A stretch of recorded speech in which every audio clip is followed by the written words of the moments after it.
Welcome to Radical Engagements. We are now on episode 13 of our long march through the context, history, and everything else around the Lyon thesis. We are on section 8 under the international questions, and we're just going to go ahead and go. Last time we discovered the first bit that really makes Bordiga a little bit different from standard Lenin. Now, Bordiga would argue that he's just elaborating what is already present in Lenin, but the focus on organicism as a way around factions is unique to Bordiga. I can't really find it anywhere else. So, and that led to organic centralism, which is also proposed kind of loosely in this essay. This comes up again later on in a lot of Bordiga's writing and becomes a central part of his organizational apparatus. Okay. So we're on section 8, the union question. On the global level, the International has successfully modified its conception of the relationship between the political and economic organisms. Again, lots of organic talk that's unique to Bordiga. Bordiga has a very kind of organic physics approach to a lot of this.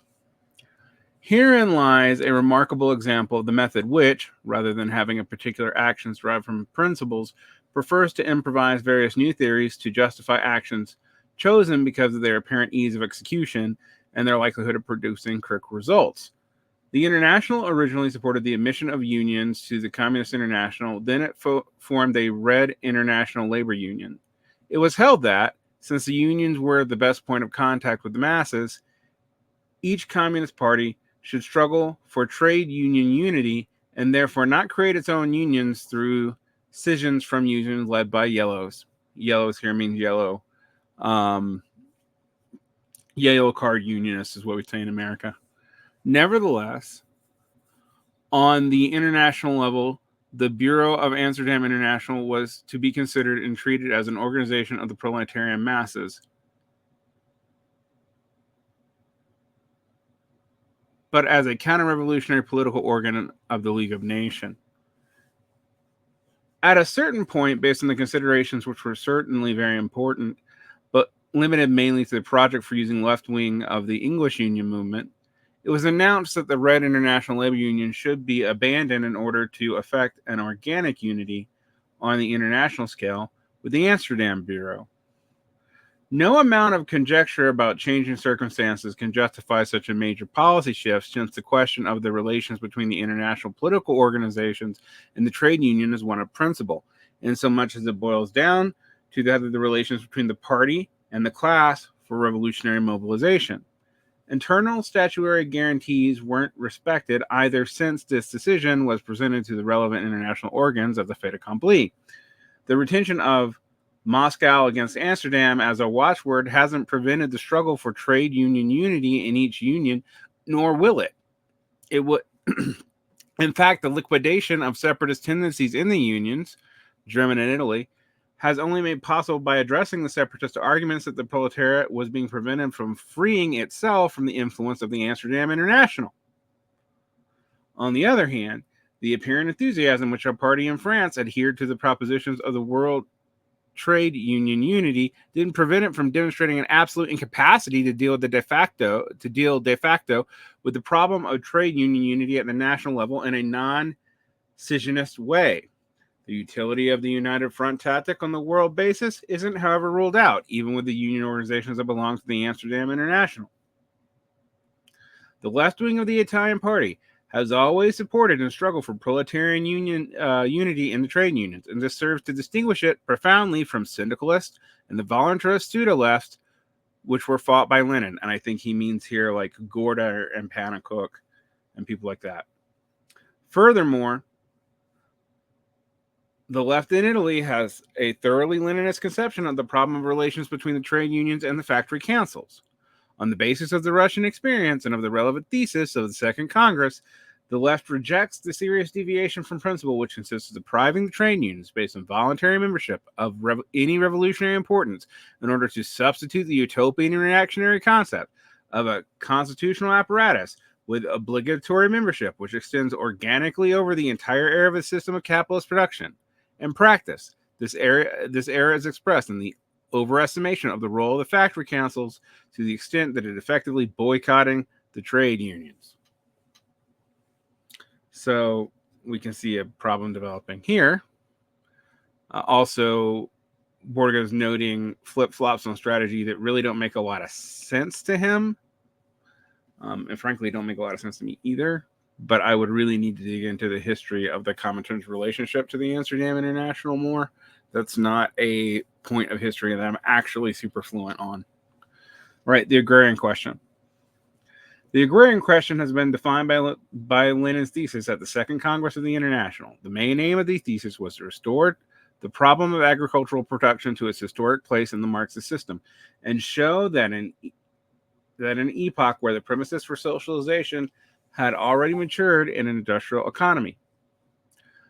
They were still lacking in the agricultural economy.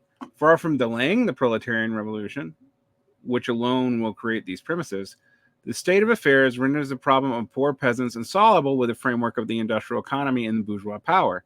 This allows the proletarian to link up its own struggle with freeing the poor peasants from the system of exploitation by the landed properties in the bourgeoisie, even if freeing the peasants doesn't coincide with the general change in the rural productive economy. Large-scale landed property, deemed as such in law, is technically speaking composed of tiny productive enterprises, aka this is now Bordiga citing not with the methods but with the point made by both Trotsky and then later in the 30s by Stalin himself of large-scale landed peasantry being a form of the petite bourgeoisie. Anyway, back to the piece. When the legal superstructure that holds it together is destroyed, we witness a redivision of the land amongst the peasants. In reality, this is nothing further than the freeing of the small productive enterprises already separated from the collective exploitation. This can only happen if the property relations are broken up in a revolutionary way. But the protagonist of this rupture can only be the industrial proletariat. For this reason, the reason for this, is that the proletariat, as a distinct from the peasant, isn't merely a victim of the relations of bourgeois productions, but the historical product of its maturity, condemning it to clear the path to a new, different system of production. This is just classical Marxism. It really is. Marx says similar things. The proletariat will therefore find previous reinforcements in the revolt of the poor peasants. The essential elements in Lenin's tactical conclusions are, firstly, that there is a fundamental distinction to be made between the proletarian's relationship with the peasant class and its relationship with the reactionary middle strata of the urban economy, mainly represented by the social democratic parties. I would like that to be more specific than it is, Bordiga. What reactionary middle strata? Which one? I know you're talking about the social democratic parties. Are you talking about state functionaries, the intellectia, the people on a stipend from the state? What are you talking about?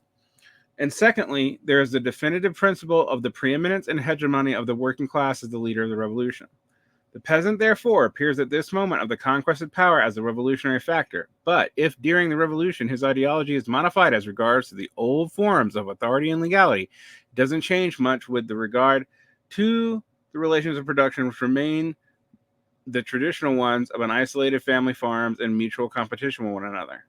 Thus, the peasants still represent a threat to the construction of a socialist economy, and only large-scale development of productive capacity and agricultural technology is likely to interest him.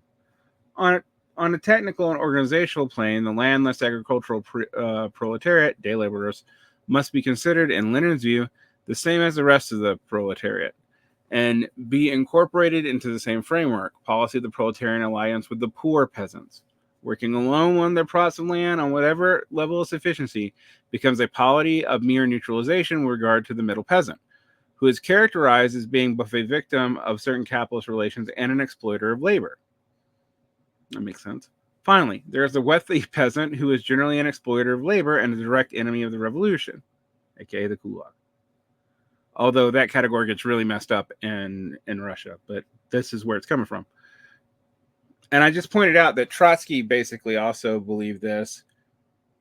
And that Stalin believes this from the 30s forward. I mean, from like the 30s forward.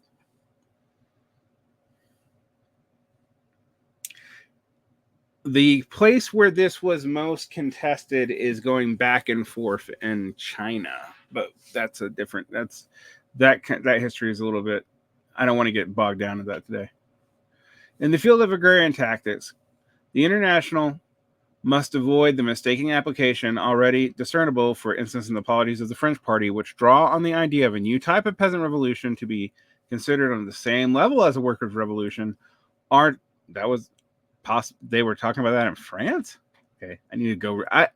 I don't know pre-World War I French communism very well. I know a lot about the communards, but like there's a big gap in my knowledge there. Like after the Paris Commune,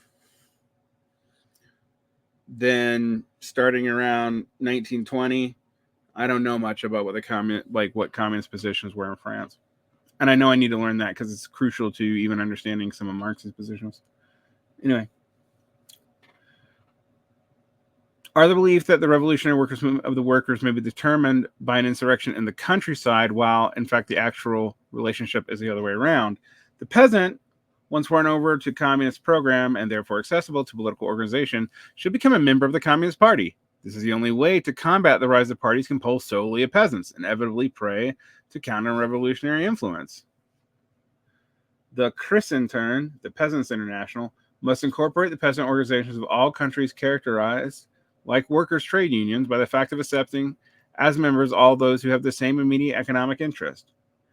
Also, the tactics of political negotiation, the united front of the constitutional fractions with the peasants, even with the intention of breaking them up, must be rejected. This tactical norm is not at odds with the relations established between the Bolsheviks and the social revolutionaries in the Civil War period. Oh, that's a mess that Bordiga is avoiding going into. When the new representative organizations of the proletarian peasant already existed. All right. The national question. 10. This is another thing that separates Lenin from Council Communists. The Council Communists and some Luxembourgists tend to think the national question should be disregarded. Bordiga sides with Lenin. Lenin has also produced a fundamental clarification of the theory of popular movements in the colonial countries and in certain exceptionally backwards countries. Even though the internal economic development and expression of foreign capital hasn't provided a mature basis for modern class struggles in these countries, demands are being made which can only be resolved by insurrectional. God, this translation is weird. Struggle and defeat of world imperialism. In the epoch of struggle for the proletarian revolution in the metropolises, the complete realization of the two conditions will allow the launching of struggle, which, nevertheless, will take on locally the aspects of conflict, not of class, not of race and nationality.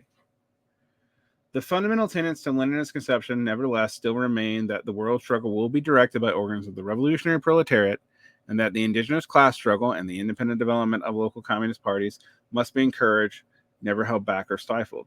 The extension, however, of the considerations to countries in which the capitalist regime and the bourgeois state apparatus have long been established for a long time constitute a danger. Insofar, here, as a national question, the patriotic ideology become counter-revolutionary devices and serve only to disarm the proletariat as a class.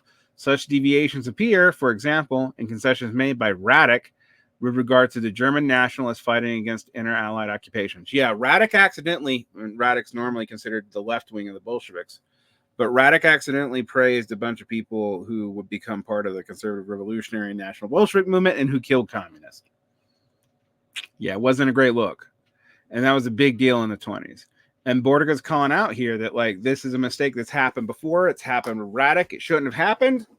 Don't do it again because you're trying to support national communist movements.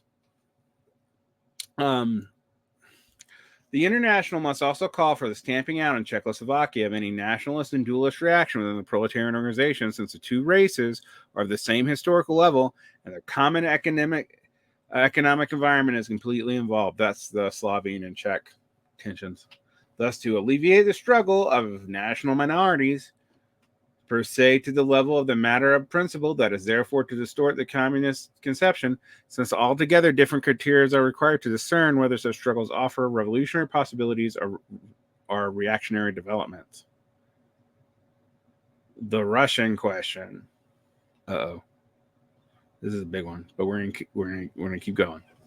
The new political economy of the Russian state, based mainly on Lenin's 1921 speech on the tax in kind and Trotsky's report to the Fourth World Congress, is evidently an important matter for the Communist International. Given the condition of the Russian economy and the fact that the bourgeoisie remain in power in other countries, Marxists couldn't have presented otherwise the prospect for the development of the world revolution and the construction of the socialist economy. The serious political difficulties that the internal relations of social forces and the problems of productive technology and foreign relations have caused the Russian state have led to a series of divergencies within the Russian Communist Party. This is presaging what's going to happen with the left opposition. It's already happened with Trotsky, but by the end of 1929, it's going to be, there's a lot of the old Bolsheviks are going to be part of the left opposition, even ones who didn't agree with Trotsky prior. In the second discussion, he was no less justified when he remarked on the International's mistakes and demonstrated that the best traditions of the Bolsheviks did not militate in favor of the way the Comintern was being led. The way the party reacted to this internal debate was inadequate and contrived due to a well-known method of relying on anti-fractionists and even worse, anti-Bonapartist intimidation based almost absolutely on absolutely nothing of substance. As to the last discussion, it must above all be realized that it revolves around the problems of the international nature. And just because the majority of the Russian Communist Party has pronounced on the issue, there is no reason why the International cannot discuss and pronounce it on its own turn. The question still stands if it has ceased to be asked by the defeated opposition. This was the defeated left opposition, which isn't truly defeated until 1929 and then is liquidated in the purges in the Yezhovchina. As has often happened, questions of procedure and discipline have been stifled really essential questions. What is at issue here is not the defense of the rights of minority, whose leaders are co-responsible for the numerous errors committed at the international level. So this is aimed at the left opposition, but rather the question of vital importance for the world movement. The Russian question must be brought before the International for an in-depth study. The following features must be taken into account of. Today, the Russian economy is composed, according to Lenin, of elements that are pre-bourgeois, bourgeois, state capitalist, and socialist. And yeah, Lenin did say that.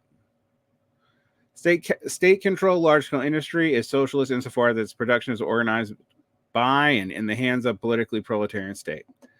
The distribution of the products derived from this industry operates, however, under a capitalist form, namely through competition, through competitive free market mechanisms. And that was true in the NEP. One cannot deny, in principle, that workers will not only be kept in less than brilliant economic circumstances by this system. In fact, that is the case, even if they do accept it because of the revolutionary consciousness they have acquired. But that it will also evolve in the direction of increased extraction of surplus value by means of price paid to the worker for foodstuffs, and that these prices paid by the state for its purchase, as well as the conditions it obtains in concessions, commerce, and in all its relations with foreign capitalism. And Bordiga is going to really point out that the foreign capitalism thing is going to be a big weakness for Russia, and that does end up being true.